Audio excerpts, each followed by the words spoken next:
Donc, mesdames et messieurs, chers frères et sœurs, le premier préjugé que nous pouvons mentionner, c'est les préjugés sur la base du passé d'une personne. Ah, frère, il y a des hommes qui sont des experts dedans. Les préjugés sur la base du passé, du moins, d'une personne. Alléluia. Je parle pas, alléluia, des gens qui ne veulent pas changer. Je ne parle pas des personnes qui ont fait des erreurs dans le passé et qui continuent de faire ces mêmes erreurs. Je parle des personnes, alléluia, qui ont fait des erreurs dans le passé et qui ne font plus ces mêmes erreurs. Pourquoi ramener encore leur passé? Pourquoi les juger sur ce qu'ils ont fait dans le passé? Pourtant, vous-même, vous constatez qu'ils ont vraiment changé. Alléluia. Mais des gens qui n'ont pas changé et qui continuent qu'on appelle de copier ou pas de copier, de continuer de faire les choses du passé, là, je suis d'accord. Mais des gens qui ont changé leur vie passée, les choses anciennes sont passées, toutes choses deviennent nouvelles. Ils sont devenus une nouvelle créature, mais vous continuez encore de les incriminer en fonction de leur vie du passé. Là, c'est la sorcellerie. Et ça ne date pas d'aujourd'hui. Ça, on le voit déjà dans la parole de Dieu. Je vous ai donné les exemples de toutes ces personnes-là. Vous allez vous comprendre beaucoup de choses. Et donc, le premier préjugé que nous avons, que je peux mentionner, c'est le préjugé sur la base du passé d'une personne qui est née de nouveau, qui devient chrétien, qui veut vraiment marcher avec le Seigneur, mais que les faux chrétiens, qui se disent des anciens, alléluia, alléluia, des saints, jugent en fonction de leur vie passée. Alléluia. Alors qu'on a vu que Jésus ne juge pas sur les apparences. Mais nous jugeons sur les apparences. Alléluia. Prenons un exemple dans la parole de Dieu. Voilà pourquoi je vous ai donné aussi plein de définitions de ces personnes pour ne pas que j'ai encore à m'éterniser là-dessus. Prenons un exemple dans le livre de, alléluia, Luc 7. Luc 7. À partir du verset 36 à 50. Luc 7, à partir du verset 36 à 50. Une histoire que vous connaissez aussi. Un pharisien, on a déjà donné la définition d'un pharisien, pria Jésus de manger avec lui. Jésus entra dans la maison du pharisien et se mit à table. Et voici une femme pécheresse, une femme de mauvaise vie, qui se trouvait dans la ville, ayant su qu'il était à table dans la maison du pharisien. Alléluia.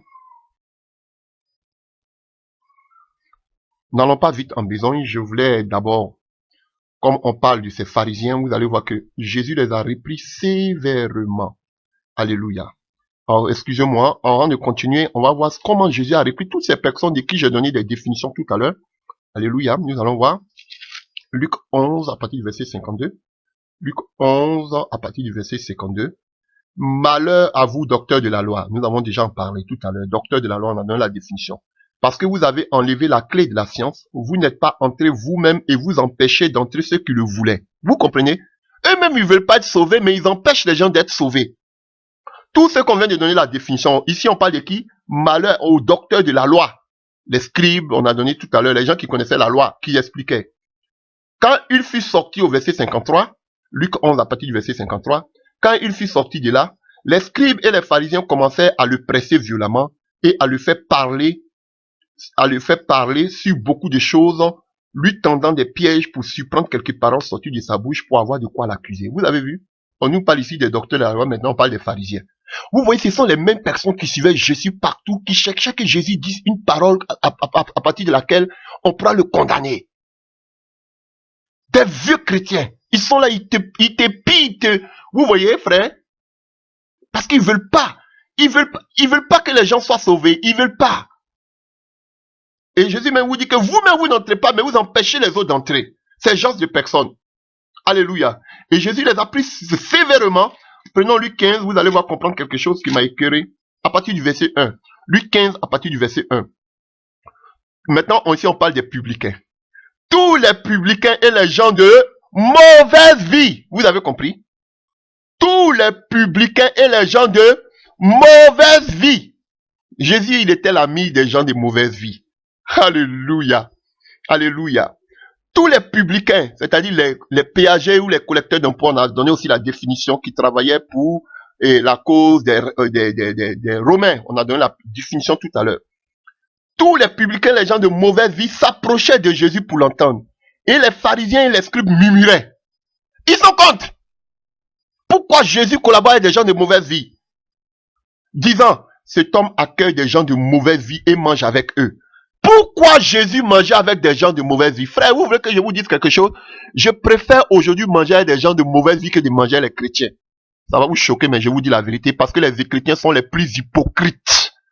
Ce sont des terroristes spirituels. Je préfère manger avec les gens de mauvaise vie. Parce que c'est vous-même les chrétiens à qui on ouvre les portes qui viennent vous envoûter des personnes même dans votre maison. Vous êtes de véritables sorciers déguisés. Et Jésus l'avait compris. Il mangeait avec des gens de mauvaise vie parce qu'on dit ici que les gens de mauvaise vie s'approchaient de lui pour entendre la parole. Les gens voulaient changer. Alors que ceux qui disaient, les chrétiens, les pharisiens, ils invitaient Jésus, mais leur cœur était mauvais, noir. Ils ont des cœurs noirs. Ils ne veulent pas changer. Mais ces gens de mauvaise vie voulaient changer. Et regardez, toutes ces femmes, tous ces gens qui suivaient Jésus, c'était des gens qui avaient été délivrés des démons. 7 démons. Donc, d'autres font allusion à Marie de Magdala et consort. 7 démons. Mais Jésus ne l'a jamais jugé en fonction de sa vie passée parce que toi, on a chassé 7 démons de ton corps ici. Comme beaucoup le disent. Ah, toi, tu es un ancien sorcier, faut t'éteindre ici, on te connaît. Frère, des véritables pharisiens.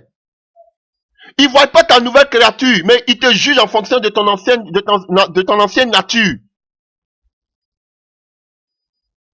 Et ces gens-là murmuraient parce que Jésus accueillait et mangeait avec des gens de mauvaise vie.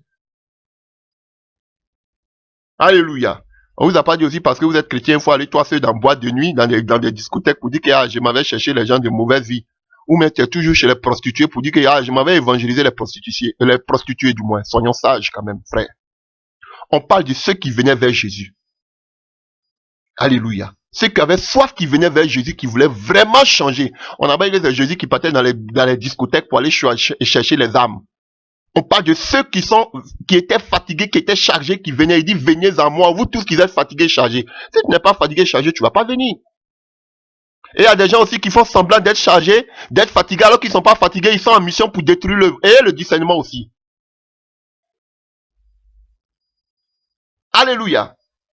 Donc, voici ce que le Seigneur dit. Et pour continuer, voici un passage encore où le Seigneur les a beaucoup repris pour connaître ces faux serviteurs, ces pharisiens-là, vous allez les reconnaître. Matthieu 23. Là où vous pouvez lire même tout le chapitre. Il parle seulement d'eux. Alors Jésus parla à la foule et à ses disciples dit, les scribes et les pharisiens sont assis dans la chair de Moïse. Vous voyez, ils parlent tous. C'était les mêmes. Les scribes, les pharisiens, ils sont assis dans la chair de Moïse. Faites donc ceci, observez tout ce qu'ils vous disent, mais n'agissez pas selon les œuvres, car ils disent et puis eux-mêmes ils ne le font pas. Ils lisent des fardeaux pesants et ils mettent sur les épaules des hommes, mais ils ne veulent pas les remuer du doigt. Ils font toutes les actions pour être vus des hommes. Oui, voilà. Tout ce qu'ils font, que les hommes voient qu'eux ils sont avec Dieu. Oui, voilà, ces gens-là. Alléluia. Ainsi, ils portent de larges phylactères et ils ont de longues franges à leurs vêtements. Ils aiment la première place dans les festins et les premiers sièges dans les synagogues. Ils aiment à être salués dans les places publiques et à être appelés par les hommes. Oh maître, oh bishop, oh révérend, oh mon prophète, oh apôtre, rabbi, rabbi. Alléluia. Mais vous ne vous faites pas appeler rabbi, car vous n'avez qu'un maître qui est le Christ. Et vous êtes tous des frères. Et n'appelez personne sur la terre votre père, car un seul est votre père spirituel, père spirituel, père spirituel. On peut avoir un père dans la foi, mais vos pères spirituels, je ne suis pas dedans. Ton père, voici mon père dans la foi. On a vu avec Paul parle de Timothée, il parle de Tite, alors qui sont ses fils dans la foi. Alléluia. Alléluia. Ne vous faites pas appeler directeur, car un seul est votre directeur, le Christ, le plus grand parmi vous, sera votre serviteur. Aujourd'hui, vous avez vu quel homme de Dieu qui aujourd'hui est serviteur? Ils sont tous aujourd'hui des maîtres. Personne n'est serviteur. Et ils sont tous des maîtres. On doit les servir, eux. Alléluia. Quiconque s'élève sera abaissé et quiconque s'abaissera sera élevé. Malheur à vous, scribes et pharisiens, hypocrites. Parce que vous fermez aux hommes le royaume des cieux et vous n'entrez pas vous-même. Là, voilà, ils sont comme ça. Quand ils voient que quelqu'un vient d'arriver, alléluia, et la personne se répand, Dieu fait de grandes choses dans la vie de cette personne, on dit que ça veut montrer que quoi? Elle veut dire quoi? Elle qui vient d'arriver là. Dieu a attendu ici. On dit, oh, celle-là, ça fait 2 ans qu'elle s'est convertie. Celle-là, si vous la voyez comme elle s'habille en vent. Celle-là même, est-ce qu'elle est vraiment convertie? Ha!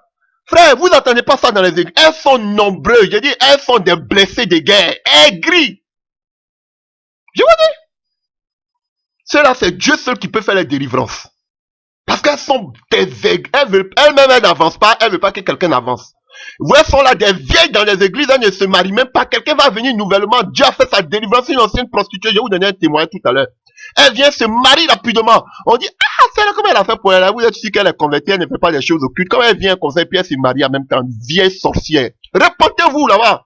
Je vous dis la vérité, je suis pas là pour... Je dis, c'est les autres là qui s'amusent avec vous. Moi, je vais pas m'amuser avec vous. Je m'en fous. Vous me donnez pas 10 mots offrande. Voilà. Alléluia. Malheur à vous, scribes et pharisiens hypocrites, parce que vous dévorez les maisons des veuves et vous faites pour l'apparence de longues prières. À cause de cela, vous serez jugés plus sévèrement. Malheur à vous, scribes et pharisiens hypocrites, parce que vous courez la mer et la terre pour faire des prosélytes. Et quand ils sont devenus, quand il est devenu, vous en faites un fils de la géhenne 2 fois plus que vous. Vous savez, les pharisiens aussi étaient des grands évangélistes. Alléluia. Ils partaient aussi évangéliser des gens. Et quand ces gens-là, ils ont fini de les évangéliser, qu'est-ce qu'ils font?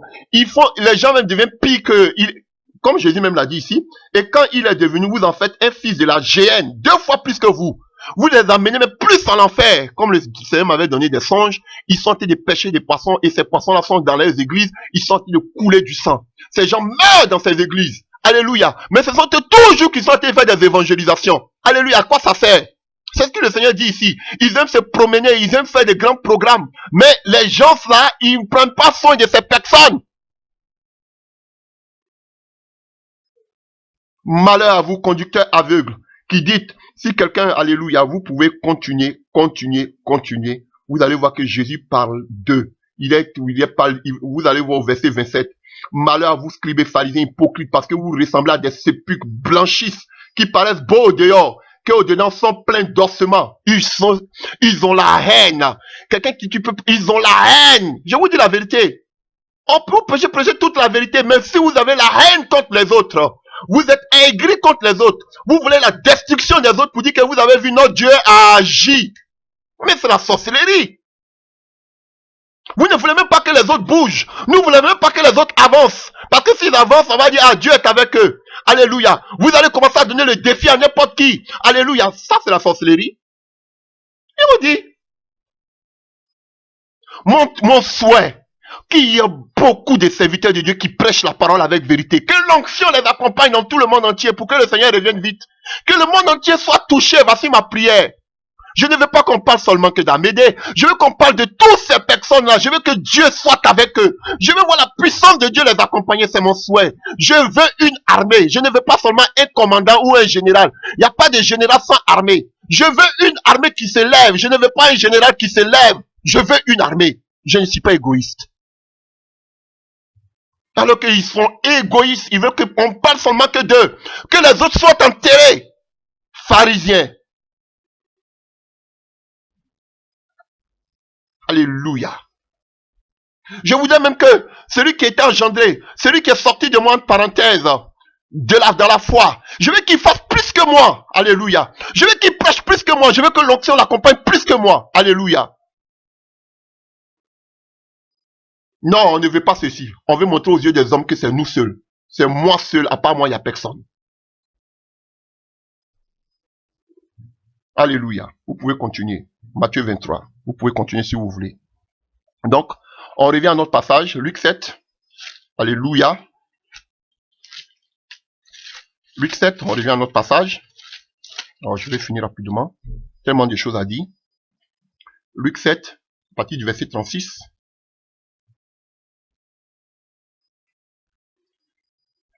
Un pharisien pria Jésus de manger avec lui. Jésus entra dans la maison du pharisien et s'est mis à table. Et voici, une femme pécheresse qui se trouvait dans la ville, ayant su qu'il était à table dans la maison du pharisien, apporta un vase d'albâtre plein de parfums et se tient derrière aux pieds de Jésus. Elle pleura et bientôt elle les mouilla de ses larmes, puis les essuya avec ses cheveux, les baisa et les oignit de parfum. Le pharisien qu'il avait invité, voyant cela, dit en lui-même, si cet homme était vraiment un prophète, il connaîtrait qui et de quelle espèce. Écoutez bien, il dit, il savait de quelle espèce.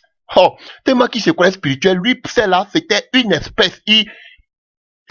Oh, frère, vous voyez, il la traite même d'espèce. De quelle espèce est la femme qui le touche? Il connaîtrait que c'est une pécheresse. Jésus prit la parole et lui dit, Simon, j'ai quelque chose à te dire. Maître, pas lui, répondit-il. Maître, ils aiment ça. Ils aiment donner l'honneur à ceux qui sont devant. Mais les pécheurs, on les considère comme des espèces. Maître, parle, répondit-il.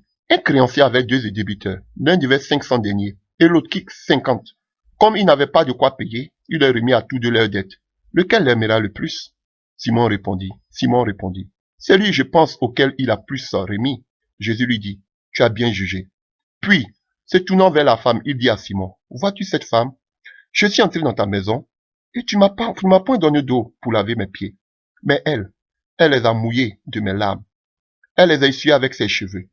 Tu ne m'as point donné de baiser, mais elle, depuis que je suis entré, elle n'a point cessé de me baiser les pieds. Tu n'as point versé d'huile sur ma tête, mais elle a versé du parfum sur mes pieds. C'est pourquoi je te le dis, ses nombreux péchés ont été pardonnés, car elle a beaucoup aimé, parce que ces gens-là n'aiment pas. Ils font semblant d'aimer, mais ce sont des gens qui ont la haine. Ils ont tellement duré dans l'église, ils ont tellement vu des miracles, jusqu'à leur cœur est devenu dur. Il n'y a plus de sève d'amour qui coule de leur cœur. Leur cœur est devenu comme des rochers. Et ils vont mettre tout sur le compte du Saint-Esprit. Ils vont mettre tout sur le compte qu'on appelle, il faut être sérieux dans les choses de Dieu. Pourtant, c'est la haine qui les anime. Alléluia. Mais celui à qui on pardonne peu, aime peu. Et il dit à la femme, tes péchés sont pardonnés.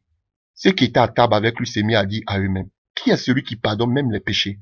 Mais Jésus a dit à la femme, ta foi t'a sauvé. Va en paix. Frère, voici une belle image. Alléluia. On est en train de parler des préjugés que nous avons sur la base du passé d'une personne. Cette femme était prostituée de vie. Alléluia. Regardez, mais toutes ces femmes qui suivaient Jésus, c'était des gens de mauvaise vie. Alléluia. Elle était prostituée, mais elle voulait changer. Regardez tous les pas qu'elle a menés jusqu'à venir publiquement devant tout le monde, avouer son iniquité, pleurer sur ses péchés devant le Seigneur pour qu'elle puisse obtenir miséricorde. Elle reconnaissait son état de pécheresse. Mais non, ces pharisiens, ces faux chrétiens qui étaient là, disaient, hey, s'il était un prophète, ils voient tout en prophète. Si Dieu l'utilise, si Dieu fait des miracles avec lui, on voit que Dieu fait des miracles avec lui, on voit que Dieu est avec lui, on voit la parole qu'il prêche. Mais alléluia, on voit pas l'amour qui se découle de lui. Il dit si c'était un prophète.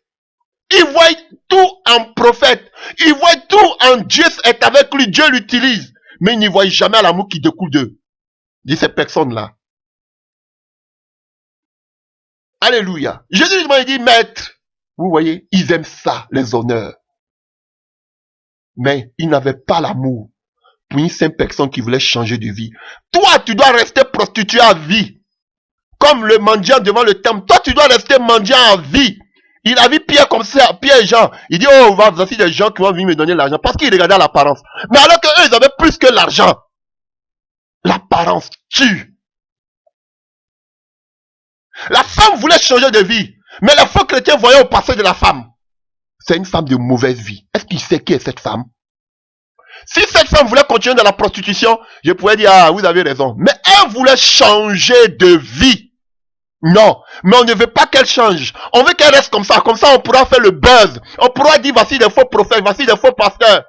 Vous ne changez pas, restez comme ça. Pourquoi on a aussi quelque chose à dire? Pourquoi on a des bonnes émissions, n'est-ce pas? Si tout le monde commence à changer, de qui on va parler? Est-ce que Jésus est venu pour parler de la vie des gens? Il est venu pour les amener au salut. Alléluia. Elle voulait changer, mais les gens les avaient déjà condamnés. Donc ça veut dire qu'elle ne pouvait jamais changer. Si c'était celle qui était à la part de Jésus, elle allait rester prostituée à vie. Parce qu'on l'avait déjà donné cette étiquette.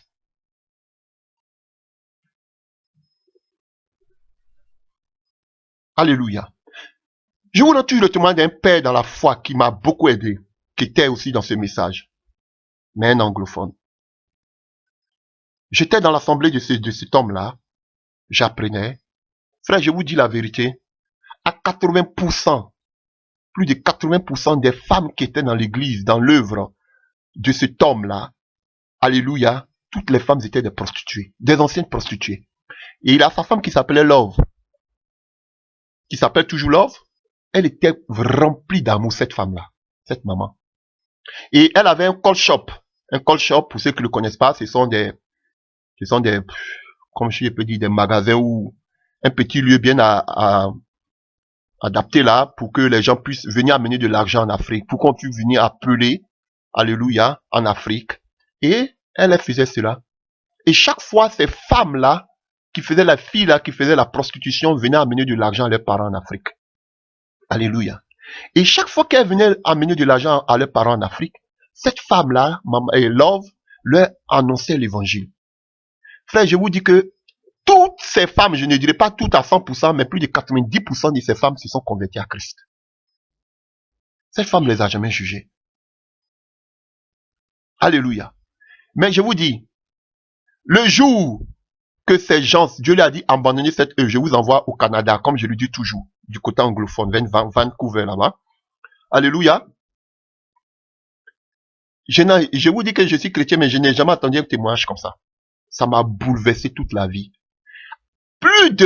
Presque toutes ces femmes qui étaient dans la prostitution, frère, elles se sont toutes mariées devant nous. J'étais témoin. Toutes mariées, des femmes de mauvaise vie, des prostituées.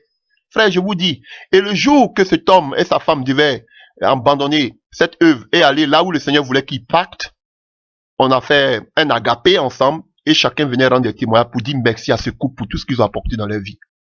Et ce jour-là, à ma présence, alléluia, il y a une sœur qui s'est levée. Elle dit, elle a un témoignage à dire, à faire. Elle remercie ce couple-là que Dieu a envoyé dans leur vie. Parce que elle était, je vous dis, elle témoignait à visage découvert devant des milliers de personnes. Que Dieu les bénisse dans tout ce qu'ils font dans leur vie.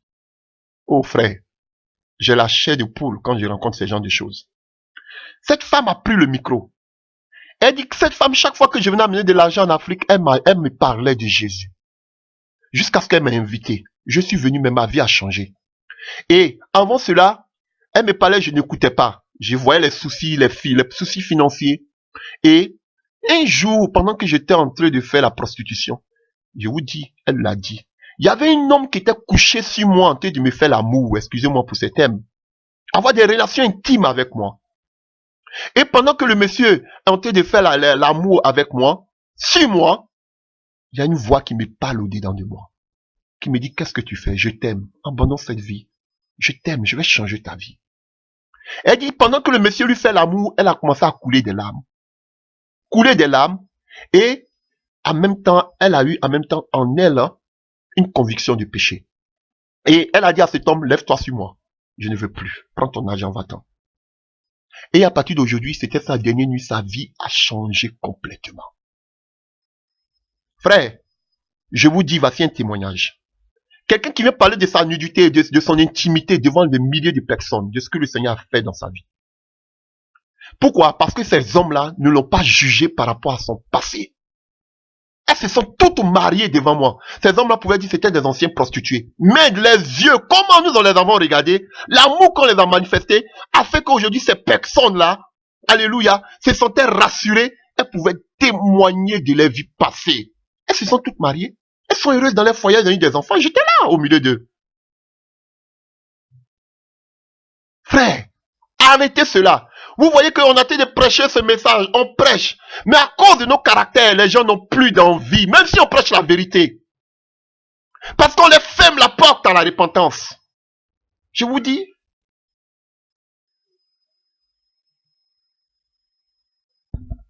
des véritables sorciers. Alléluia. Je prends un autre exemple. Alléluia. Prenons le livre de Luc. Luc 19, à partir du verset 1. On dit que c'était une pécheresse. Hein? Luc 19. Et quand c'est comme ça, les anciennes là, les blessés de guerre, qu'on fait tout ça de guerre, qui connaissent tout, elles sont assises là dans ces églises là, dans la peau de Moïse, qui connaissent toute la loi, on connaît tous les passages, on connaît toute la vision là. Elles ont la bouche pendante. Alléluia. Lorsque on voit des personnes comme ça, des mauvaises vies qui arrivent, ah, c'est une ancienne. Une, et puis elles sont trop subtiles. Une va venir comme si elle a l'amour. Et alors que ça, c'est danger. Elles viennent là, elles vont vous montrer que, ah, ma soeur, comment ça va? Et quand tu te dis que toi, voici une sœur en Christ, tu t'ouvres à elle, frère, elle prend déjà ton témoignage là, elle commence à passer ça avec les autres sœurs. Et attention, protégez vos maris, hein, parce que celle-là, c'est une dangereuse. On la voit déjà là même. Ah, celle-là, c'est une dangereuse. Attention, hein, cachez vos maris, hein, mettez, parce que ça, attention. Je vous dis la vérité, elle va raser vos maris ici, elle va les prendre. Hein. Tu es déjà jugé d'avance. Oui. Au lieu de dire à ça, déjà on commence à mettre des garde-fous. Bon, à moins que aussi la sœur veut vraiment changer, hein, parce qu'ils ont le discernement aussi. Alléluia. Luc 19, à partir du verset 29. Luc 19, à partir du verset 1 du moins. Luc 19, à partir du verset 1. Jésus étant entré dans Jéricho, traversa la ville, et voici un homme riche appelé Zachée, chef des publicains, cherchait à voir qui était Jésus. Vous avez vu, chef des publicains, donc c'était lui-même, bon, des comptables, hein, comme si on peut dire, bon, ça c'est dans mon domaine, l'impôt et consort. Bon, alléluia, alléluia. Voilà, on ne va pas parler de nomenclature comptable qu'on appelle de comptabilité ici. Alléluia. Voilà, c'est dans mon domaine. Donc, mais ça c'était des qu'on appelle des comptables publics. Alléluia. Parce qu'il y a la comptabilité publique et la comptabilité privée. Voilà. Voilà. Donc, je vais pas parler de tout ça. Ok. Bon, ok. Donc, on voit que c'était un chef comptable. Donc, Jésus vient et Jésus, qu'est-ce qui se passe? Mais il pouvait y parvenir car à cause de la foule, car il était de petite taille. Il courut en avant et monta sur un sycomore pour le voir parce qu'il devait passer par là. Lorsque Jésus fut arrivé à cet endroit, il leva les yeux et lui dit, Zachée, à toi de descendre, car il faut que je demeure aujourd'hui dans ta maison. Zachée se hâta de descendre et le reçut avec joie. Voyant cela, tous murmuraient et disaient, et il allait loger chez un homme pécheur. Mais Zachée se tenant devant le Seigneur lui dit, voici Seigneur, je donne aux pauvres la moitié de mes biens, et si j'ai fait tort de quelque chose à quelqu'un, je lui rends cela au centuple. Jésus lui dit, le salut est entré aujourd'hui dans cette maison, parce que celui-ci est aussi le fils d'Abraham, car le fils de l'homme est venu chercher et sauver ce qui était perdu. Alléluia. Alléluia. Il écoutait ces choses et Jésus ajoutait une parabole parce qu'il était près de Jérusalem. Vous avez vu, avant d'arriver à Jérusalem, il passe à Jéricho. Donc vous voyez, tous murmuraient parce qu'il entrait dans la maison d'un homme pécheur. Et Jésus dit aussi, lui là, c'est un fils d'Abraham. Il a besoin aussi du salut. Alléluia. Il a besoin aussi du salut. On vous dit pas aussi d'aller tu es un homme d'aller dans la maison d'une femme. Non. Il allait dans la maison d'un homme. Il avait besoin. Et regardez ce qui s'est passé. Il a rendu à tous ceux qu'il avait volé le centuple. Alléluia. On peut le voir. Voici, Seigneur, je donne aux pauvres la moitié de tous ses biens. Il dit, va donner aux pauvres tout, la moitié de ses biens. Et si j'ai fait tort tort de quelque chose à quelqu'un, je lui rends cela au quadruple. 4 fois, il va lui donner cela. Si Jésus n'était pas entré dans sa vie, les gens ne voyaient pas ce que Jésus faisait dans la vie de cette personne, mais on voyait toujours à la vie passée du monsieur, eux, on le condamnait. Frère, changeons d'attitude. Sinon, on va prêcher en vain.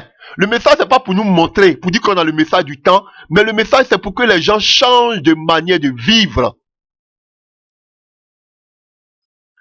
C'est pas par la force ou bien en cassant la baraque, non. Mais quand prêchons aussi, il faut qu'ils voient l'amour qui nous caractérise.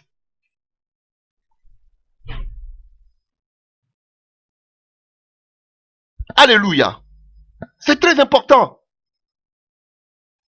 Et regardez ce que Jésus dit dans le livre de Matthieu 21.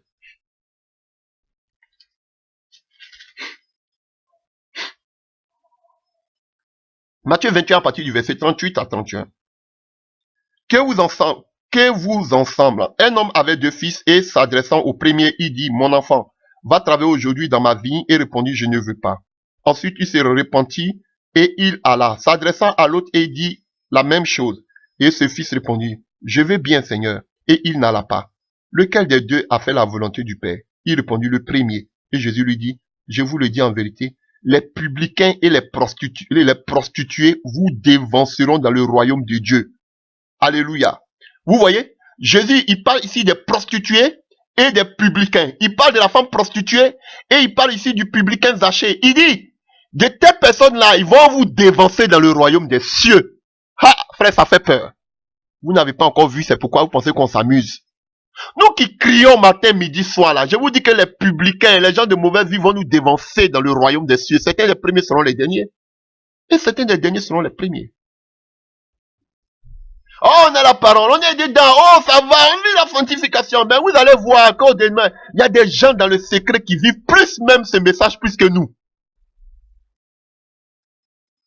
Frère, Dieu m'a tellement donné des songes sur l'enlèvement. Pas plus tôt, ça fait une semaine encore, j'ai vu un songe sur l'enlèvement. Il me montre, je vous dis, l'enlèvement aura bel et bien lieu. Mais il m'a montré avant ce dernier songe sur l'enlèvement, il m'a montré déjà un songe sur l'enlèvement encore. Mais j'ai eu que mes larmes pour pleurer. Frère, j'ai dit, je prêche, mais je dois faire attention. Frère, le songe que j'ai eu, c'est comme si le jour était venu, on devait être enlevé. Frère, et on était les premiers même à indiquer, voici, le Seigneur revient, on voyait le bateau qui venait pour nous chercher, on dit l'enlèvement s'est produit, on voyait. Et comme c'était comme si dans le songe, la personne venait, et elle faisait la liste de ceux qui devaient être enlevés. Et nous autres, on était devant, je me voyais, oh, nous on est devant, voilà le Seigneur, on s'en va. Frère, et on était là, on entendait. Et qu'est-ce qui se passe? Il commence à faire la liste, il dit, ce n'est pas vous pour le moment. Il y a 7 personnes qui sont cachées quelque part, qui doivent d'abord vous dévancer. J'ai dit, mais c'est pas possible. C'est nous là, on a prêché, je vous dis, je vous parle du songe. C'est nous là, on a prêché le message. C'est pas possible, qui est encore? On était devant, je me voyais avec des personnes. Je dis, on était devant. Et il a commencé, la personne, l'ange ou bien le Seigneur, je sais pas, a commencé à faire l'appel. Pour partir. Alléluia. Et je voyais, il a commencé à faire l'appel. Il appelle. Les personnes ne viennent pas. J'ai dit, mais Seigneur, c'est nous qui sommes là. Il n'y a pas quelqu'un encore. Le Seigneur me dit, ils sont là. Frère, quand il a commencé à les appeler, il appelle, les gens ne viennent pas. Il appelle, les gens ne viennent pas. Il dit, ils vont venir. Et quand il sait qu'ils sont sortis au devant de moi que le Seigneur appelait, frère, j'ai eu des larmes. Mais ils n'ont rien à voir avec nous qui faisons des tapages là, hein, je vous dis. Des personnes effacées, des personnes humbles, humiliées. J'ai dit, je les voyais, ils ne portaient pas d'habits, ils étaient dans les coins. Et on les appelait, ils ne voulaient même pas répondre parce qu'ils avaient tous les regards plongés dans la parole. Je les voyais, ils étaient délavés. J'ai dit, mais... Et ils venaient, on dit, mais vous appelez depuis là, vous ne venez pas. Mais ils ne nous écoutaient même pas. Ils étaient sur la... Et j'ai eu la parole pour lui dire, mais vous là, quand nous on était, on disait, en train de nous persécuter à cause de ces messages, on prêchait ces messages, où vous étiez? C'est la question que j'ai posée dans le songe à ces personnes. Et ils ne me répondaient même pas. Il dit, passez. Passez. Et puis nous, on était là, on les regardait. Frère, je me suis levé, j'ai eu peur. Pour vous dire qu'on est en train de faire du tapage là, mais il y a des gens, nous on peut prendre même ces messages à la légère, mais il y a des gens qui prennent ces messages à cœur, qu'on ne connaît même pas, qui ne savent même pas si vos chaînes, vos caméras, qui sont cachés. Frère, j'ai compris qu'il y a un reste. C'est pas nous qui faisons le tapage là. Il y a un reste. Faisons attention. Et Jésus l'a dit. Vous avez jugé la prostituée, vous avez jugé le publicain. Mais les publicains et les prostituées vont vous dévancer. Même si vous avez le message dans le royaume. Faisons attention. Non seulement à ceux que nous sommes en train de fermer la porte, mais faisons attention aussi à nous-mêmes, nos vies. On prêche le message, on va ouvrir l'entendement des gens. Mais attention, faisons nous-mêmes attention à notre vie. Ce message doit aider les gens, mais non, on veut le garder pour nous. Ça, c'est notre patrimoine. Ça, c'est notre doctrine. C'est nous qui prêchons. Ça, c'est notre maison. Ça, c'est une marque déposée. Ça, c'est pour nous. Je souhaite que des milliers de personnes prêchent ce message plus que moi. C'est mon souhait. Et qu'eux aussi fassent attention à leur vie.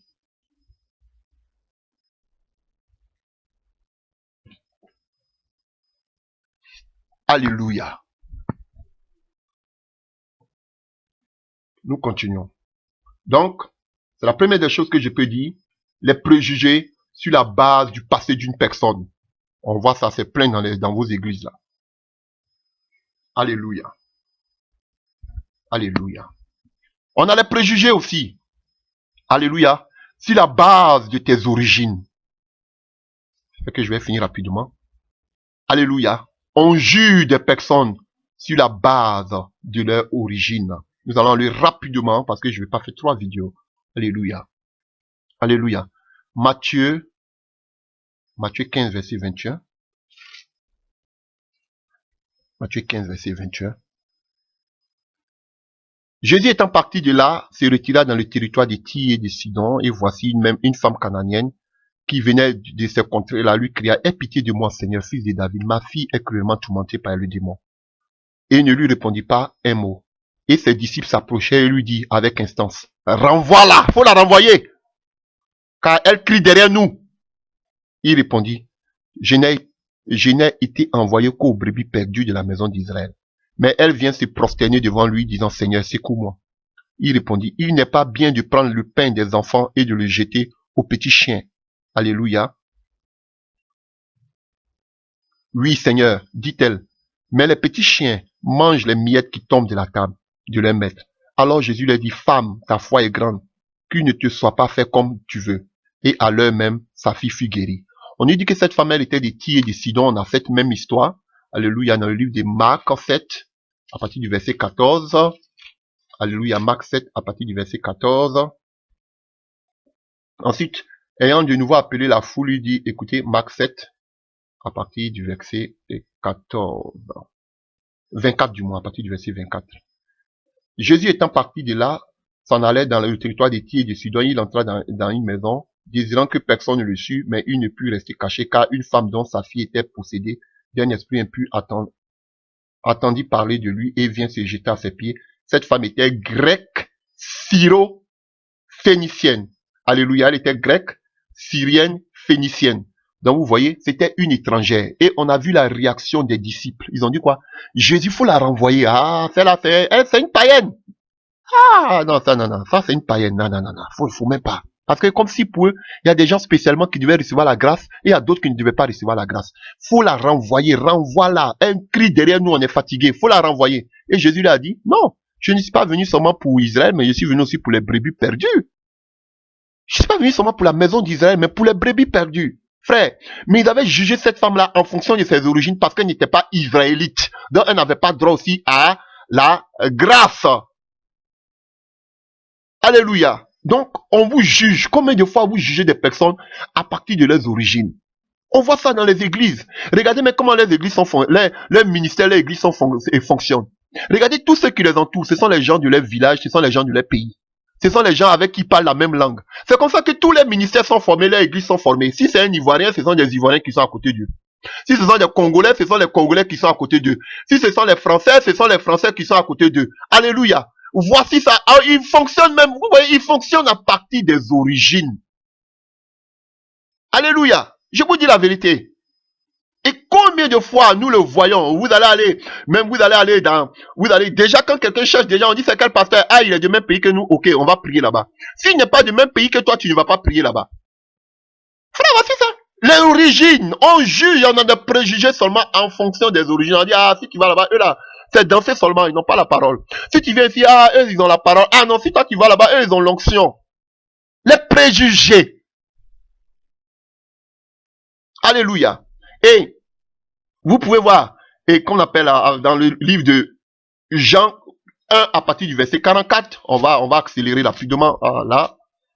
Jean 1 à partir du verset 45. Jean 1 à partir du verset 45. Philippe rencontra Nathanaël et lui dit, nous avons trouvé celui de qui Moïse a écrit dans la loi, dont les prophètes ont parlé, Jésus de Nazareth, fils de Joseph. Nathanaël lui dit, Philippe dit, viens, on a rencontré le Messie. De qui parle, Moïse a parlé qu'il aurait un prophète comme lui. On ne l'a trouvé. Hein? Tu as trouvé le Messie, où il l'a trouvé, c'est vrai? La parole s'est accomplie. Il dit, viens voir, viens voir, viens voir. Et Nathanaël lui dit, mais d'où il vient même?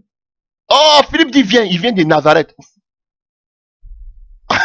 En même temps, alléluia, Nathanaël a commencé à tiquer. Hein? Il vient de Nazareth. Écoutez sa réaction. Nathanaël lui dit, peut-il venir de Nazareth quelque chose de bon? Philippe lui répondit, viens et vois. Frère, je vous dis la vérité. Quand on te minimise par rapport à ton pays d'origine, comme on dit, tu les noirs, il n'y a rien de bon qui peut venir des noirs. Ou bien ceux-là, ils n'ont pas fait d'études. Oh, ça, on va arriver à ça tout à l'heure. Frère, la seule chose qui peut faire la différence, c'est l'onction. Il dit, trêve de commentaires, viens et puis tu vas voir. Toi-même, tu vas voir si tu n'es pas convaincu. Et on dit la vérité. Alléluia. Jésus, voyant venir à lui, Nathanaël dit de lui, voici vraiment un Israélite dans lequel il n'y a point de fraude. D'où me connais-tu? Lui dit Nathanaël. Jésus lui répondit, avant que Philippe t'appelât, quand tu étais sous le figuier, je t'avais vu. Nathanaël répondit et lui dit, Rabbi, tu es le fils de Dieu, tu es le roi d'Israël. Jésus lui répondit, parce que je t'ai dit, alléluia. Frère, vous voyez, il a jugé Jésus le Messie, parce qu'il venait, il a vu seulement Nazareth. Mais quand il est venu, Jésus a démontré la puissance. Jésus dit, je t'ai déjà vu. Il dit, oh, tu es le Seigneur. Vous avez vu, frère, les préjugés, en partie, sur la base de ton origine.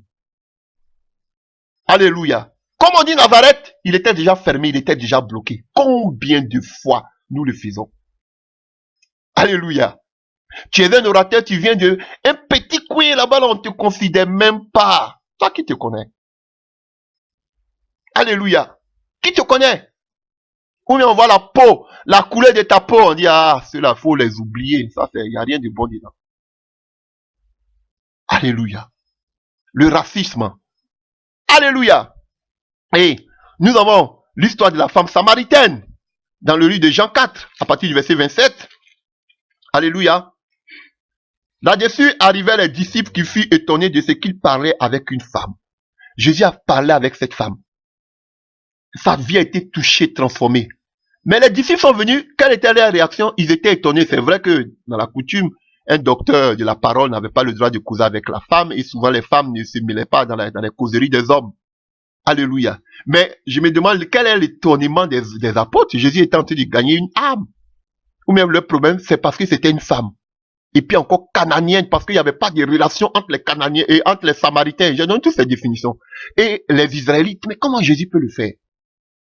Parce qu'elle était samaritaine. Elle était pécheresse. Et on juge comme ça, en fonction du pays d'origine. Ah, ces gens là-bas, ils sont des gens de mauvaise vie. Oh, ils manquent d'éducation. Ces gens, ils sont trop orgueilleux. Non, non, non. Aïe, aïe, aïe, aïe. Frère, vous voyez les préjugés, nous les faisons chaque jour. Alléluia. Je m'en vais un peu rapidement, parce que je ne vais pas faire une troisième vidéo, mais je pense que peut-être qu'on en fera. Acte 6, rapidement à partir du verset 1. Alléluia. Je ne peux pas donner trop d'explications. Il y a tellement de choses à dire. Acte 6 à partir du verset 1, vous connaissez ce passage. En ce temps-là, le nombre de disciples augmentait. Les hellénistes murmuraient contre les Hébreux parce que leurs veuves étaient négligées dans la distribution et ce qui se faisait chaque jour. Vous voyez, la première église, ils avaient même des problèmes sociaux. Alléluia. Et on voyait que les femmes hellénistiques d'origine grecque avaient des problèmes avec les femmes hébreues parce que quoi? Les femmes hébreues étaient favorisées et les femmes hellénistiques, les femmes grecques étaient défavorisées. Pourquoi? Frère, c'est ça. Leur origine. Parce qu'elles étaient d'origine grecque. Alléluia. La discrimination. C'est ce qui se fait tous les jours. Quand le pasteur est de tel pays, ceux qui sont du même pays que ce pasteur sont favorisés. Ou bien, autour du pasteur, vous allez voir tous ces gens, ça qui viennent même, j'étais même dans des synagogues, là où vous allez voir même qu'ils se regroupent même par village. Frère, je vous dis, c'est pourquoi quand vous avez une assemblée, je vous dis, il y a une seule langue que vous devez parler. La langue du pays dans lequel vous êtes. Et bien souvent, peut-être comme nous les expatriés, nous qui venons de d'autres pays, les immigrés, si je peux dire ainsi, alléluia, soit si vous parlez, vous êtes en France, vous parlez le français, vous êtes en Allemagne, vous parlez l'allemand, et si vous êtes tous peut-être des francophones, vous parlez le français, mais les dialectes et consorts, tout ça, arrêtez, ça amène des divisions. Alléluia. Alléluia. Et vous voyez, c'est là pareil. Quand vous allez voir prendre dans le livre de Jonas, alléluia, 3 versets 1 à 10, on nous parle de Ninive, comment Dieu envoie Jonas aller à Ninive.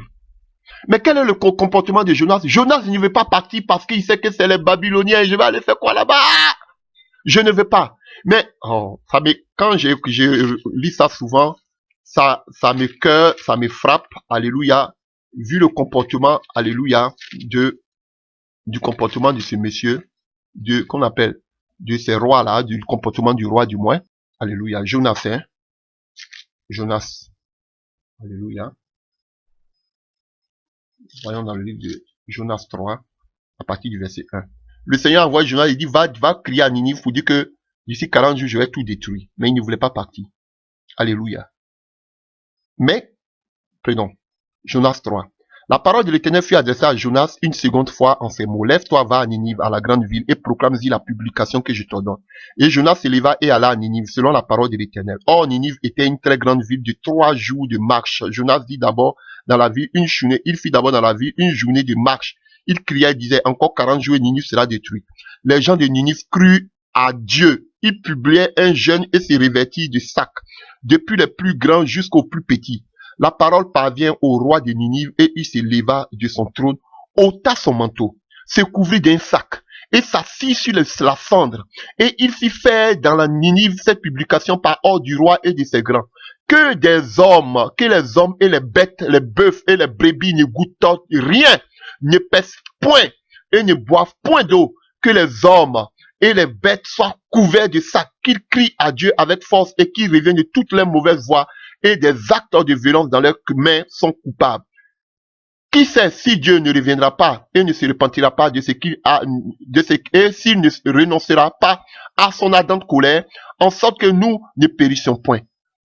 Dieu vit qu'ils agissaient ainsi et qu'ils revenaient de leur mauvaise voie. Alors Dieu se repentit du mal qu'il avait résolu de leur faire et il ne les fit pas. Vous voyez? Jonas voulait pas partir parce qu'il avait déjà un préjugé que ces gens-là, ce sont des gens de mauvaise vie, ils vont pas changer. Mais quand il allait parler, même le roi, même l'animal même n'a pas mangé. Quand il lit ça, je ris souvent. Même l'animal, ils se sont repentis, pas comme nous-mêmes, les soi-disant chrétiens, nous nous repentissons. Nous nous repentons du moins. Alléluia. Ils ne se sont pas repentis. Nous sommes des hypocrites. Mais regardez, même les bêtes n'ont pas mangé. Celui qui mange là, on va le tuer. Mais Jonas était fâché. Pourquoi le Seigneur, je sais que tu es miséricordieux, que tu allais encore faire grâce à ces personnes-là. Pourquoi tu es comme ça, Dieu? Il se plaît. Parce que Dieu a fait un miracle dans leur vie. Voici des hypocrites, des criminels spirituels. Qui existent au milieu de nous. Ils veulent que leur vie change pour qu'on parle toujours d'eux. Leur vie soit la même chose pour qu'on parle toujours d'eux.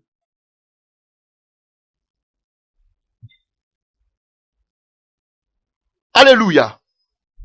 Continuons. Alléluia. On a des préjugés. Il y a beaucoup de choses à dire. Je vais finir rapidement. Excusez-moi même si c'est un peu long. Les préjugés à partir du niveau d'études. Frère, on vous juge déjà parce qu'on vous voit, on dit, ah, il n'est pas là à l'école. Ou bien quand tu dis le à la place de là, on dit, ah, lui là, il ne sait pas parler, il n'a qu'à s'asseoir là-bas. Ah, il fait trop d'erreurs.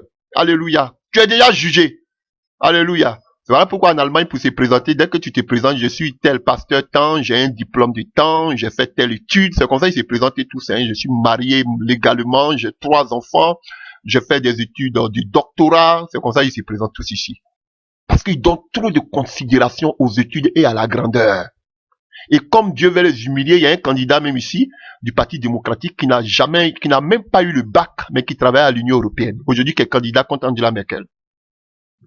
Ils ont dit eux-mêmes, mais on ne pensait pas que pour arriver là-haut, on pouvait ne pas faire d'études. Parce que c'est ça. Ils sont formatés. Alléluia. Donc, le niveau d'études. On te juge parce qu'on se dit que si tu n'as pas de niveau d'études, tu es bloqué à jamais. Tu peux rien faire. Faut avoir des diplômes théologiques, beaucoup de diplômes pour que tu puisses avoir du respect. Prenons, ils ont commencé déjà avec Jésus. Dans le livre de Matthieu. Matthieu 13. Matthieu 13 à partir du verset 53 à 57. Matthieu 13 à partir du verset 53 à 57. Lorsque Jésus eut achevé ses paroles, il partit de là, s'étant rendu dans sa patrie, il enseignait dans la synagogue, de sorte que ceux qui l'entendirent étaient étonnés et disaient, d'où lui vient cette sagesse et ces miracles? N'est-ce pas le fils du charpentier? N'est-ce pas Marie, qui est sa mère, Jacques, Joseph, Simon et Jude? Ne sont-ils pas ses frères et ses sœurs? Ses sœurs ne sont-elles pas toutes parmi nous? D'où lui viennent toutes sortes, donc toutes ces choses? Et il était pour eux une occasion de chute. On dit que son papa est charpentier, il n'a pas fait école. Pourquoi il fait beaucoup de miracles comme ça? Alléluia. On continue. Alléluia. Je vais rapidement parce que je vous ai dit, je ne vais pas faire une troisième vidéo. J'ai beaucoup de choses à dire. Alléluia. Luc 16 à partir du verset 20. Luc 16 à partir du verset 20. Alléluia.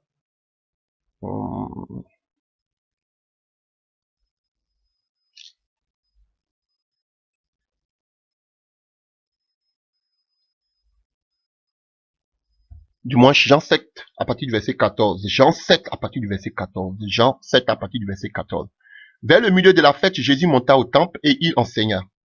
Les Juifs s'étonnaient disant, comment connaît-il les Écritures, lui qui n'a point étudié? Jésus lui répondit, ma doctrine n'est pas de moi, mais de celui qui m'a envoyé. Alléluia. Vous voyez? On dit, ils étaient étonnés, mais il ne connaît pas les Écritures. Il n'a pas étudié. Comment il connaît ces genres de choses? Frère, l'Esprit de Dieu. Je vous dis toujours, quand on vous minimise, allez-y sur un autre domaine. La démonstration d'esprit et de puissance. Je vous dis la vérité. Les gens étaient étonnés parce que on lui dit qu'il n'a pas étudié d'où lui vient cette connaissance. Et on le voit dans le livre des Actes des Apôtres. Alléluia. Actes des Apôtres. Alléluia. 4. À partir du verset 13. Lorsqu'il vit l'assurance de Pierre et de Jean, il fut étonné, sachant que c'étaient des hommes du peuple sans instruction. Et il reconnut pour avoir été avec Jésus. Mais comme il voyait là près d'eux un homme qui avait été guéri, il n'avait rien à répliquer. On savait que c'était des gens qui n'avaient pas d'instruction. Ils ne sont pas là à l'école. C'était des pêcheurs de poissons. Mais quand eux-mêmes ils voyaient les miracles qui étaient là, ils ont dit qu'ils n'avaient rien à dire. Frère, je vous dis, c'est les miracles qui font la différence. C'est vrai qu'aujourd'hui, beaucoup de prophètes faux prophètes touchent les trucs. Alléluia, ils peuvent vous donner des révélations, des choses sur vos vies, mais avec des œuvres occultes. Alléluia. C'est ça qui est le problème. Sinon, quand tu es vraiment appelé de Dieu, on va te minimiser parce que tu n'as pas fait d'études, tu n'es pas éloquent, tu prêches pas bien. C'est comme Paul. Maintenant, là, montrer, je vais venir vous, pas avec la parole, mais avec l'esprit. On va faire la démonstration d'esprit et de puissance. Alléluia. Donc, on vous juge, on a des préjugés sur la base des études. Beaucoup sont complexés parce qu'ils n'ont pas fait d'études. Ils peuvent pas servir Dieu parce que quoi? On va dire, on va l'écouter quand on va dire, tu es sûr que Dieu t'a appelé? Parce que on remarque, on veut voir d'abord à quel niveau d'études. Si tu fais une erreur, on dit, ah, il a dit l'heure à la place de là. Des pharisiens. Alléluia. Donc là, frère, tu n'as pas besoin de beaucoup parler. Même si tu dis là, Jésus, l'essentiel, on veut voir la puissance qui sort de toi. C'est tout. Ne soyez pas complexés. Alléluia. Donc, chers frères et sœurs, je veux vraiment vous encourager. Tu n'as pas besoin d'avoir doctorat. Alléluia. On peut te minimiser à cause de ton niveau d'études. Alléluia. Mais toi, tu sais que au nom de Jésus, les démons sortent. Sortent par ta bouche. Alléluia. Les démons même, ils connaissent. Alléluia. Donc, chers frères et sœurs, eux qui parlent là, au lieu de laisser les démons civilisés des villes là, allez-y dans les villages, vous allez voir les démons bruts là, aborigènes. Et là, on voit si vous êtes appelés. Alléluia. Alléluia. Donc, nous avons aussi les préjugés en fonction de l'apparence physique que nous voyons. L'apparence physique. On te regarde par ton apparence, par ton accoutrement, ta manière de t'habiller. On dit, ah, ça c'est un véritable homme de Dieu. Quand on te voit en train de porter des gros costumes avec de grosses, qu'on appelle, des chaussures très chères, quelqu'un qui est bien habillé. Ah, on vous dit que l'habit ne fait pas le moine, mais les gens ici, ils voient l'habit qui fait le moine. Alléluia. Je vous dis, un jour j'étais invité, j'étais dans un coin tranquille, je suis venu en chemise. Lui qui m'a invité, c'est que je suis un serviteur de Dieu. Je me suis mis en chemise, en pantalon, tranquille, j'étais assis derrière. Après, il vient à la fin, il a présenté tout le monde.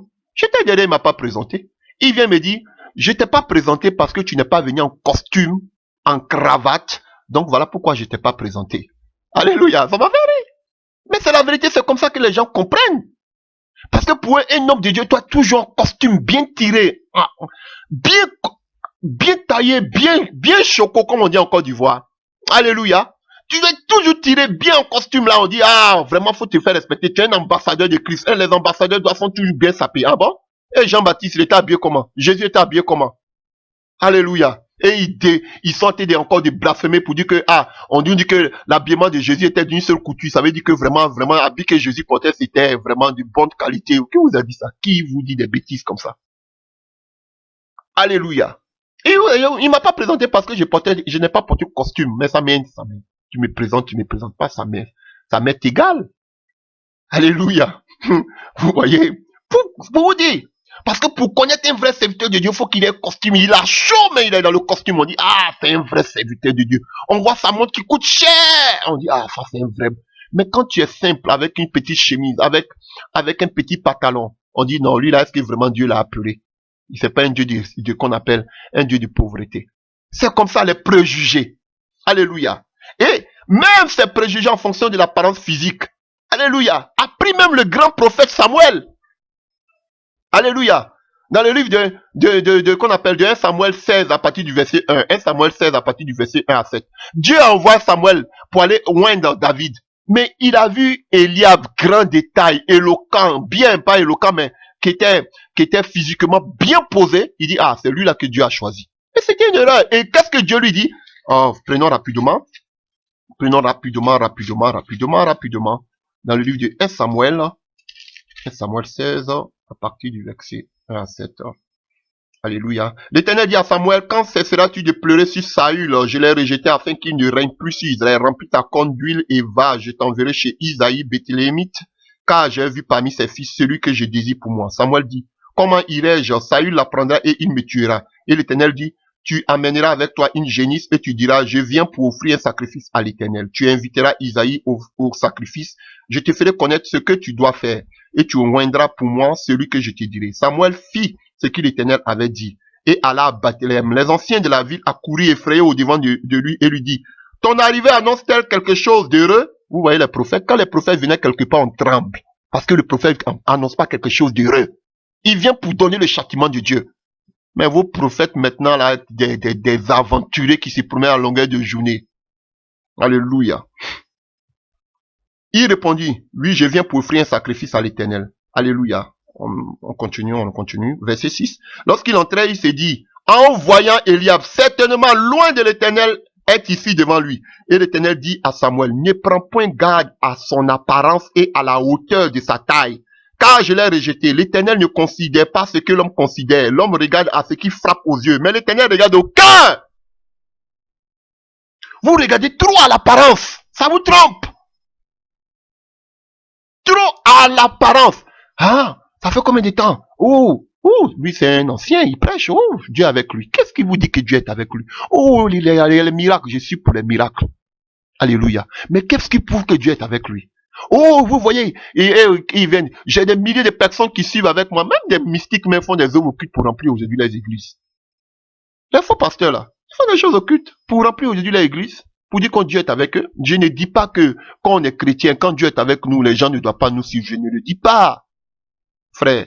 Mais faisons attention. Vous voyez, ils regardent à ce qui frappe. Pourquoi on dit que voici un homme de Dieu, on regarde combien de personnes même le suivent?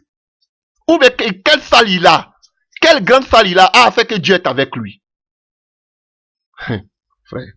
Vous regardez à ce qui frappe aux yeux. Voilà pourquoi ils vous prennent par ce qui frappe aux yeux. Ils savent que vous aimez la grandeur.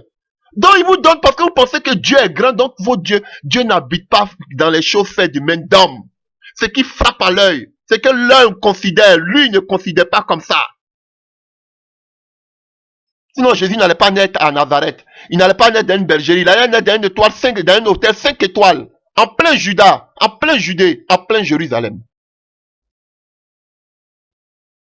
Alléluia. Les préjugés en fonction de l'apparence physique. J'ai tellement de choses à dire, mais je suis obligé de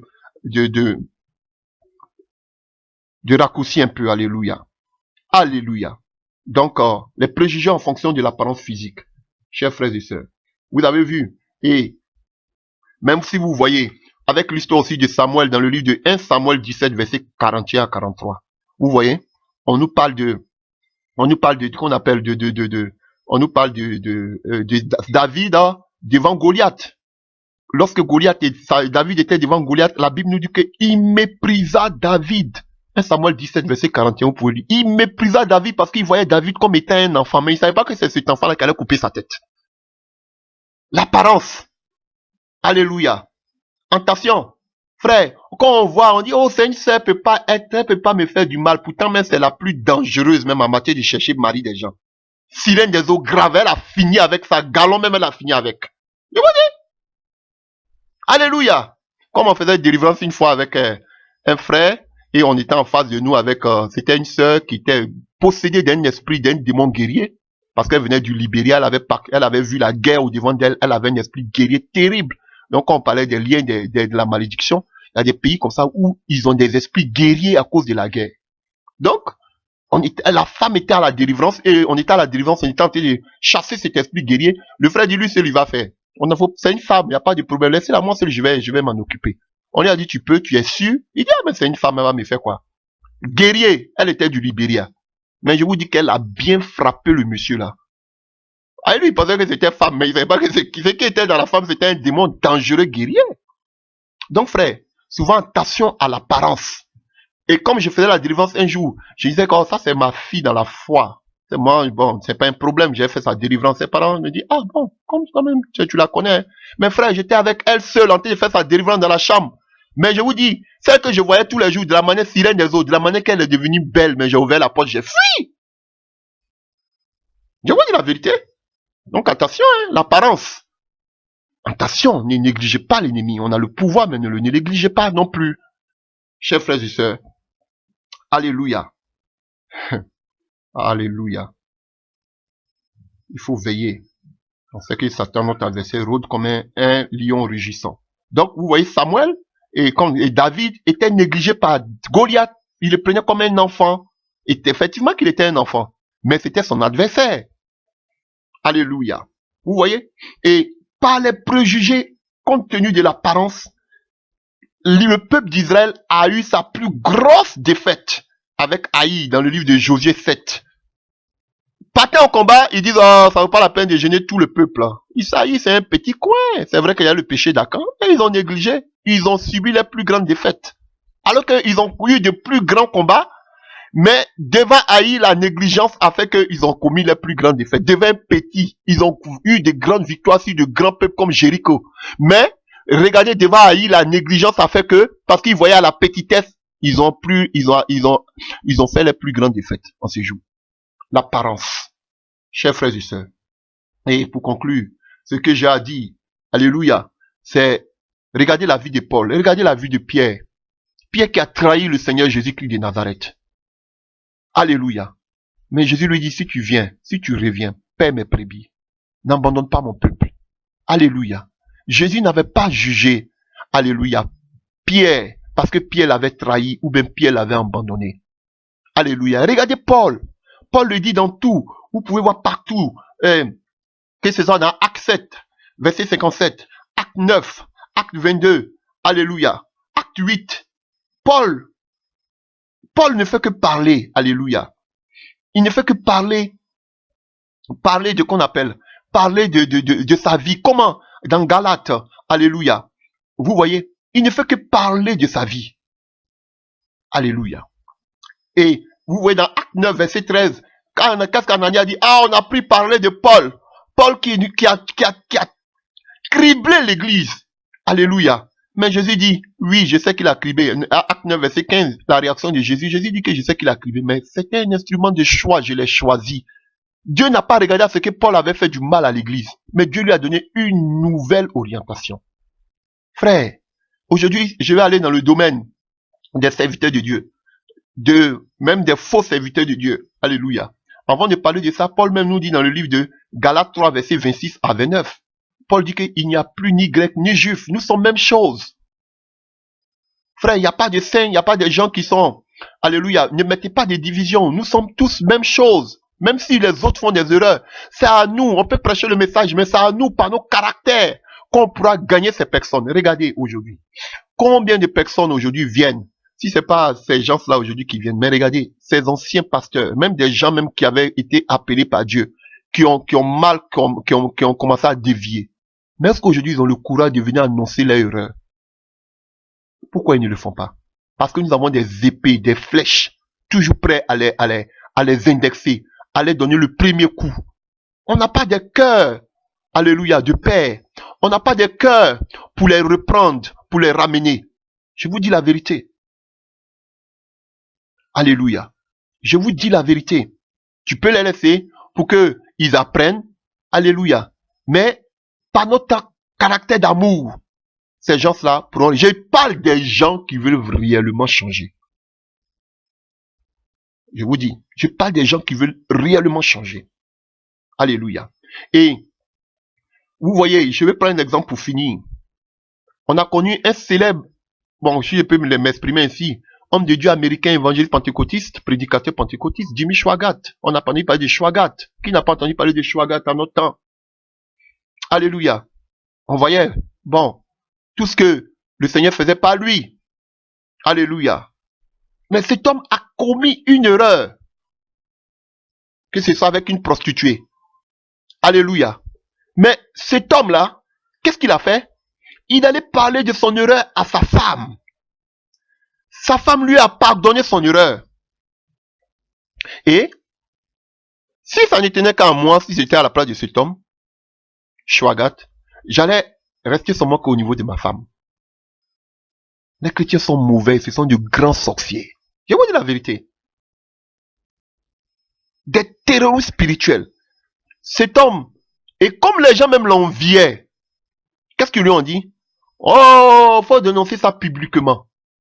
Vous pensez que quand les gens te disent dénonce publiquement, toi tu te dis, ah, voici des frères qui veulent m'aider vraiment, ils veulent que je puisse dire ça publiquement pour que vraiment je sois pardonné devant le Seigneur. Mais voici un homme.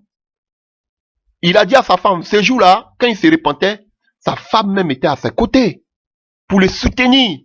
Mais qu'est-ce qu'ils ont fait de cet homme? Cet homme, pour le casser, pour le briser, cet homme s'est repenti publiquement devant tout le monde. Mais les gens ont dit, on a eu maintenant l'occasion de le taire, de le nuire à jamais. Regardez, vous avez entendu encore parler de cet homme? Ceux de nos générations savent de qui je parle. Peut-être que cette nouvelle génération n'a jamais entendu qui était Swaggart. Alléluia. Mais, on voit. Beaucoup même ont rétrogradé en Afrique parce qu'ils ont appris que ce monsieur a connu qu'on appelle infidélité sexuelle. Mais ces faux chrétiens qui l'ont poussé à aller devant tout le monde. Jusqu'à, je vous dis, des chaînes françaises, des chaînes du monde entier, que ce soit TF1, que ce soit, qu'on appelle CNN, tout, ils ont, et tous sont, qu'on appelle, ils ont publié ce message de ce monsieur. Vous voyez comment le diable a éteint. À cause de ce témoignage. Ces faux serviteurs de Dieu, qui l'entouraient, qui étaient jaloux de ce que Dieu faisait avec lui, voulaient l'éteindre. On lui dit, faut plus dire ça publiquement. Il a dit publiquement, ils ne l'ont plus aidé à se relever. Il s'est couché jusqu'à qu'il a disparu de la place publique, jusqu'à aujourd'hui. Parce qu'ils ont tué cet homme avec leur langue. Ils attendent seulement ta première heure. Ils vont parler de ton erreur à longueur de journée, de ton passé à longueur de journée. Même si tu avais le désir de te repentir, tu vas jamais même le faire à cause d'eux. Eux-mêmes, ils veulent même pas que tu te repentes. Parce que si tu te repentes, ça va les énerver. Ils veulent que tu restes toujours pour qu'ils aient toujours quelque chose à mettre sur les dents.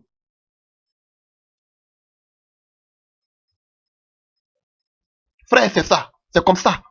Et cet homme ne s'est plus jamais relevé. Malgré que que sa femme lui avait pardonné, malgré que Dieu lui avait pardonné. On dit, il faut te mettre publiquement. Comme tu es connu publiquement, là, mets-toi aussi publiquement pour que tout le monde sache que, ah, vraiment, Dieu a agi. Pourtant, c'était un coup pour l'éteindre. Chers frères, faisons beaucoup attention. C'est ce que Dieu m'a mis à cœur. Dieu me donne des messages pour des gens qui ont bien commencé, qui ont mal terminé, à qui j'amène des messages sur les e-box que je ne publie pas.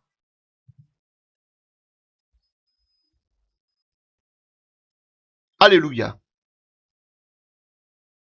Et ces temps-ci, Dieu me parle d'un homme de Dieu encore. Bon, si je peux le dire. Alléluia. Quelqu'un réellement, tu as touché aux œuvres occultes. Je sais, je vais faire une vidéo dessus. Je vais d'abord t'écrire sur ton e-box. Alléluia. Je sais aussi pourquoi je veux le faire, pour que tout le monde aussi soit témoin de ce que Dieu veut faire avec cette personne. Alléluia. Tu as touché aux œuvres occultes, tu as été connu. Tu viens même de mon pays. Tu n'es même plus actuellement même en Côte d'Ivoire. On t'appelle prophète.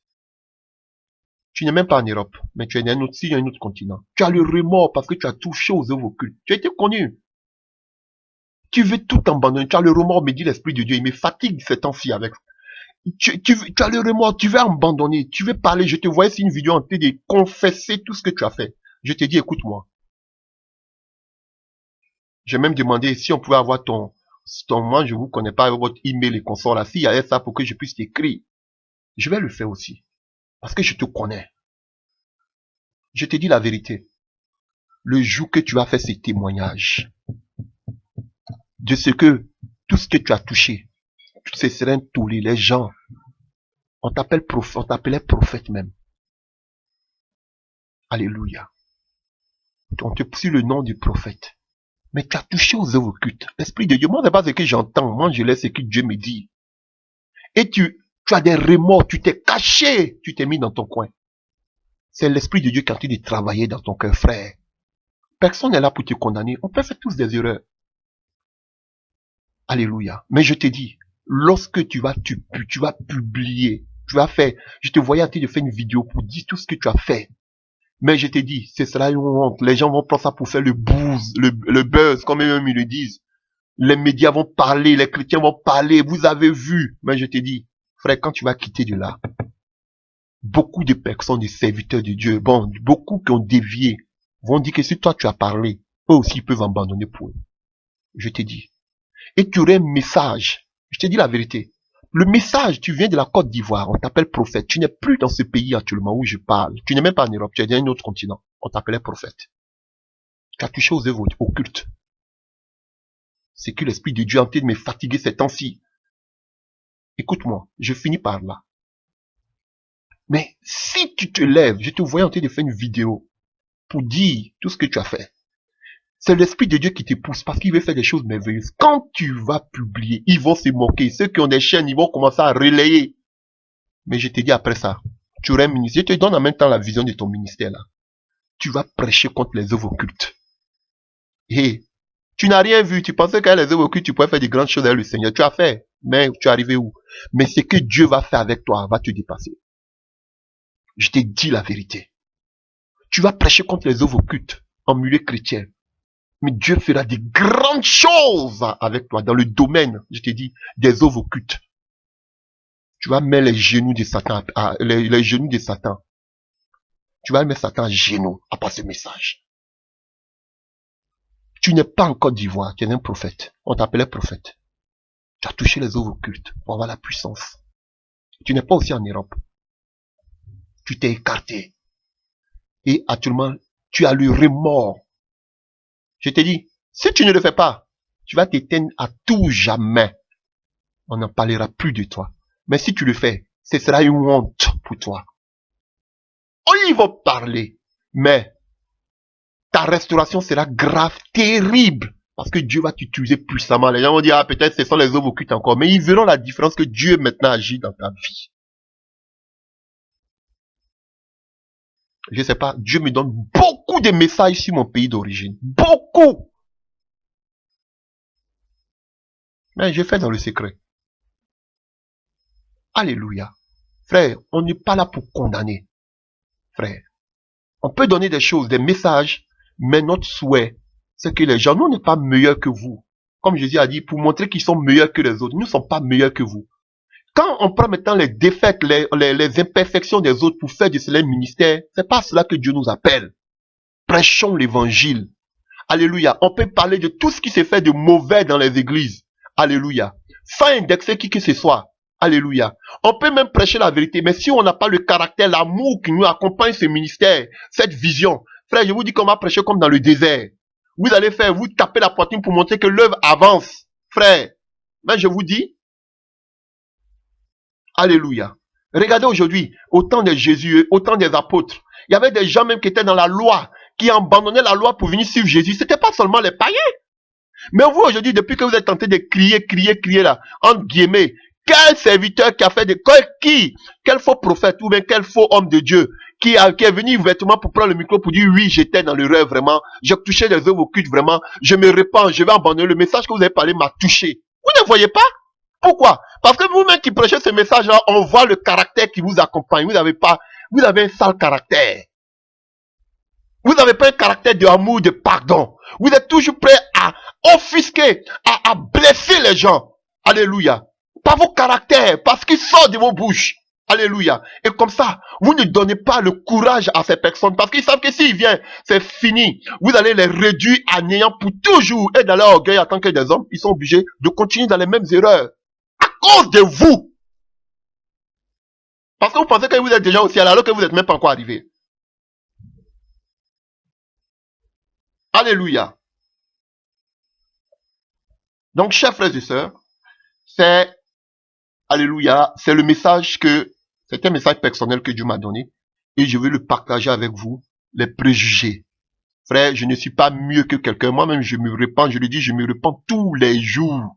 Je ne fais que prêcher ce message. Alléluia. Je ne fais que dire ce qui ne va pas dans l'église de Christ. Parler de l'enlèvement, parler du retour de Jésus, parler du péché. Alléluia. Je ne fais que parler de ça. Je sais que moi-même, je serai jugé sévèrement. Frère, mais ce que je dis, ne fermons pas la porte à tous ces frères de mauvaise vie qui veulent changer de vie. Ils ont des témoignages. Même si je dis que je vais vous mettre publiquement, mes frères, je ne suis pas aussi fou. Alléluia. Je veux que vous changez de vie. La main de Dieu est tendue vers vous. Alléluia. Mais si vous usez de ruse, vous ne voulez pas changer de vie et vous venez avec votre carapace comme si vous voulez changer, c'est là qui est dangereux. Dieu va vous confondre. Mais des gens qui veulent changer, mais à cause de leur mauvaise vie, ils ont tellement honte parce qu'ils savent que s'ils viennent, au lieu de les accueillir à bras ouverts pour les aider à changer de vie, vous allez plutôt les crucifier. Ils préfèrent rester dans leur endurcissement, ils préfèrent rester dans leur péché. C'est ce qui n'est pas bon. Arrêtez de juger les frères sur le passé et pensez à ce qui est à l'avenir. Notre Dieu n'est pas un Dieu du passé, il est un Dieu du présent et du futur, frère. Que Dieu vous bénisse. J'espère que ce message nous apportera beaucoup de changements dans notre manière qu'on appelle d'annoncer l'évangile. Et à tous ceux qui sont blessés, tous ceux qui veulent annoncer, tous ceux qui veulent changer de vie, même ceux même qui ont touché des œuvres occultes, qui ont fait des erreurs. Alléluia. Dieu aussi peut vous changer. Ne regardez pas aux yeux, ne regardez pas ce qu'ils disent. Ils ont des caméras toujours braquées pour attendre une moindre information. Frère, regarde-toi ton salut avec le Seigneur. Et à cet homme de Dieu à qui je lance l'appel. Il y en a plein comme ça. Alléluia, à qui je lance l'appel. N'aie pas peur, fais-le. Ce sera un tollé, mais Dieu va te restaurer. Alléluia, frère. Donc, vous les vieux chrétiens, les vieilles chrétiennes, qui pensaient que vous êtes arrivés, vous êtes des saints, alléluia, qui peuvent mettre même des foulards, alors qu'au cœur, leurs cœurs sont noirs. Alléluia. Changez aussi de caractère. On peut prêcher l'évangile, mais alléluia, n'empêchez pas les gens aussi qu'on appelle d'être connectés au royaume, d'accepter le Seigneur. Alléluia. Changez aussi vos comportements. Alléluia. Que Dieu vous bénisse dans le nom de Jésus-Christ de Nazareth. Amen.